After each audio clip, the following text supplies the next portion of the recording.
Hello everyone! In this video, I'm going to show you how to log in to Bank of Ireland online banking. First, open your browser and go to Google. Type Bank of Ireland login in the search bar.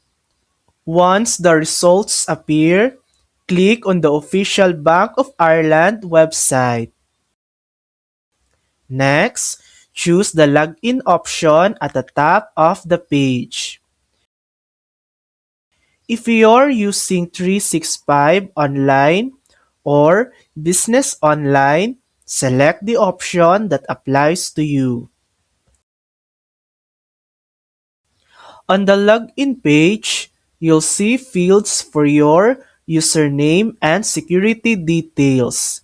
Simply enter your username, then your security information, and click Login. If you prefer using the mobile app, you can download the Bank of Ireland mobile banking app from the App Store or Google Play Store. Install the app, open it, and log in with your existing online banking details.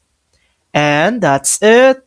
This is how you can easily access your Bank of Ireland online banking.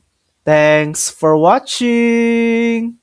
If this video helped you, please like and subscribe for more helpful tutorials.